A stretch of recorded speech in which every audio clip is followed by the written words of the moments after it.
So I'm 9 years old and I'm standing in the confectionery aisle at Coles and I'm trying extremely hard to become deaf. Maybe if all of my energy goes into my eyes, my vision will take priority over my hearing and I won't be able to hear anything. And for a second I think it's working and I'm zoned out and I'm just staring at the curly whirlies and I'm a genius. And then all of a sudden, Hamaya! Oh my god, my heart sinks. And then it floats again because my body is filling with embarrassment. And I'm thinking, please don't let that be for me. Please don't let anyone think that's for me. Why does my family have to be so offensively Korean? So I actually remember the very first time I realized I was a minority. It was my first day of kindergarten. I was so excited. I had this pink and purple lunchbox that opened like this, and I had these white shoes with red stars on them. And I woke up bright-eyed and bushy-tailed, went to kindergarten, and I went up to my teacher, and she was this tall, big, ginormous blonde lady, and she came up to me with a big smile, and she went, blah, blah, blah, blah, blah, blah, blah. And I just froze and burst into tears. I couldn't understand a single word she was saying. Ladies and gentlemen, she was speaking English. So, I was born in Australia. My parents, who went to school in Australia, then university in Australia, and then are somewhat functioning members of society in Australia, never told me that English existed. I grew up in a family home on the Gold Coast with 3 generations of Koreans. We went to Korean church on a Sunday. We only had Korean family friends, and we watched Korean TV, listened to Korean music, and read Korean books.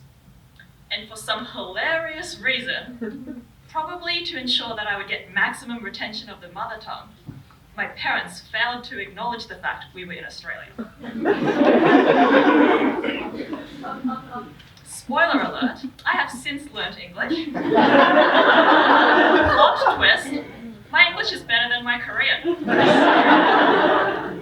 And no matter how hard I tried to assimilate, no matter how hard I tried to act like I was Aussie as a meat pie, little bits of kimchi sprinkled around. For example, when I was in grade 3, my best friend at the time, Emma Island, she came up to me with big news. She was like, hey Hannah, guess what? My tooth fell out. That means that tomorrow, I'm going to have enough money to take you to the tuck shop. What? How? What is this system? How does this work? Apparently, the tooth fairy gives you money in exchange for your teeth. What a great commodity! I have heaps of teeth. So this is what I did. Very brave girl. I pulled out one of my teeth. It was not wobbly. It was not ready to come out. I wanted that dollar real bad. So I went to my father and I said, look, Dad, I have a tooth. Apparently it's worth money. So he looked at it, picked it up, and he threw it onto the roof of our house. Why would you do that? That's worth 2 Sunny Boys at least. And he said to me, Hannah, in Korea, we throw the teeth on the roof because the sparrow god will bring us good fortune.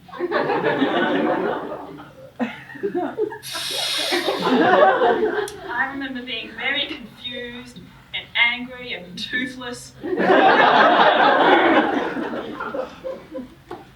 And then, as I got older, I started to resent my Koreanness. When I went to Coles, I would pretend that my family didn't exist and refuse to acknowledge them. I wouldn't be able to go to parties on a Saturday because I had to go to Korean school, then piano practice, then maths tutoring. And slowly I started rejecting this part of my identity. And it became filled with embarrassment and avoidance and negativity. But then I had like this moment of clarity as I got older. I thought, there's nothing I can really do about this. I'm never not going to be Korean. I'm not going to suddenly wake up one day and have blonde hair and blue eyes and be an Aryan poster child. So then I decided to change my perception and persevere this with a positive attitude. And great things started happening. There was a little Korean girl who was crying at Pacific Fair, and I was able to help her find her family. When I was in Seoul, there was a very, very, very lost American family, and I helped them find their way. I was at an event, and the musician didn't turn up, and I was able to save the day by playing the piano. And then I realized that you can't control what happens to you, but you can control how you react. And I'm a big believer in persevering with positivity. 감사합니다.